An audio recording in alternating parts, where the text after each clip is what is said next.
নমস্কার বন্ধুরা, আমি আপনাদের কাছে আবার এসে গেলাম একটি নতুন রেসিপির ব্লগ নিয়ে। এখানে আজকে বাবা বানাবে আমার পছন্দের খাবার, কুমড়ো পাতা বাটা। আসলে বাবা বানাবে না, মা বানাবে। বাবা কিনে আনলো, ছেলেকে স্কুলে ছাড়তে গেছিলো। আমার ছেলেকে স্কুলে ছেড়ে কুমড়ো শাক নিয়ে বাড়ি ফিরলো। বাবা আগে সুন্দর করে হাত পা ধুয়ে নিজের চা নিয়ে বসে পড়লো। তার মধ্যে সে কুমড়ো শাকগুলো ভালো করে বাছছে প্রথমে পাতাগুলো, কারণ ওর মধ্যে অনেক পোকা পাতা আছে। যেগুলো পোকা পাতা বাবা বাঁ দিকে রেখে দিচ্ছে, এবার ভালো পাতাগুলো নিল, নিয়ে সুন্দর করে কেটে নিচ্ছে। কেটে নিয়ে এগুলোকে ভালো করে ছাড়িয়ে নেবে, আঁশগুলো যাতে না মুখে লাগে, যেন আঁশগুলোকে বার করে নিচ্ছে। ভীষণ নিপুণ নিজের কাজে, নিজের কর্মতে বাবা। এবারে পাতাগুলোকে কুচিয়ে নিচ্ছে। খুব মিহি করে কুচোতে হবে না, কারণ এগুলো কড়াইয়ে দিলে পরেই মুছে যাবে, ওর থেকে জল ছাড়বে, মুছতে থাকবে। সুন্দর করে কেটে নেওয়া হচ্ছে।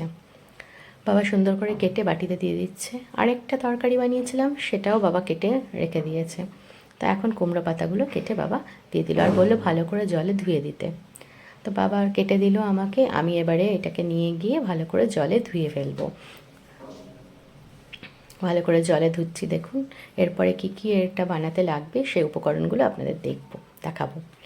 এখানে বাবা মুড়ি নিয়ে বসেছে, আর রসুন লাগবে, এটার মেন ইনগ্রেডিয়েন্টস। বাবা রসুন ছাড়াচ্ছে, অনেকটা রসুন লাগে, 1.5 কোয়ার মতন রসুন লাগলো আমাদের। তো রসুন, কালো জিরে আর শুকনো লঙ্কা, এই তিনটে হচ্ছে মেন ইনগ্রেডিয়েন্টস এই মানে কুমড়ো শাক বাটাতে বা কুমড়ো পাতা বাটাতে। মা প্রথমে কি করছে, কড়াইয়ে তেল গরম করে নিল, শুকনো লঙ্কাগুলো দিল। আর যারা দেখবেন শুকনো লঙ্কা খাবেন না, তারা স্কিপ করবেন, শুকনো লঙ্কা যায় কাঁচা লঙ্কা দিয়ে। ভাল লাগবে বাটাটা, খারাপ লাগবে না, একটু স্বাদে অন্তর হবে, কিন্তু ভাল লাগবে। তারপরে রসুনটা দেওয়ার পর রসুনটা একটু লাল লাল করে ভাজা করতে হবে। তার মধ্যে তখন কালো জিরাটা দিয়ে দেবে। প্রথমে কালো জিরা দিলে কী হবে বলুন তো, পুড়ে যাবে, কারণ এগুলো ভাজা হতে একটু সময় লাগবে।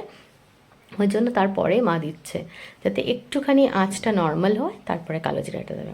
এটা আরেকটাও ভালো কাজ করে, কি বলুন তো, এক হচ্ছে ফাইবার, শাকটা খেলে ভালো আমাদের শরীরের জন্য। সেকেন্ড হচ্ছে কারোর ব্যথা বেদনা থাকলে, শীতকালে কারোর সর্দি ফর্দি এমনি হলে, এই যে এখন সিজনাল চেঞ্জ হচ্ছে সিজনসগুলো, এই রসুন, কালো জিরে, শাক একসাথে দিয়ে সুন্দর করে ভাজা করে নেওয়া হলো। এটাকে সুন্দর করে আপনি ভাজা হিসাবেও খেতে পারেন, আমরা এটা বেটে নিই পাতা বাটা। আর নর্মালি খেলে পরেও এটা খুব ভালো, রসুন আর কালো জিরা। নিজেদের পায়ের সমস্যা চলে যায়, হাঁটু ব্যথা চলে যায়। দেখুন পাতা বাটা হয়ে গেল, মা এটাকে ঠান্ডা করে মিক্সিতে দিল, বেটেও নিল। বেটে নিয়ে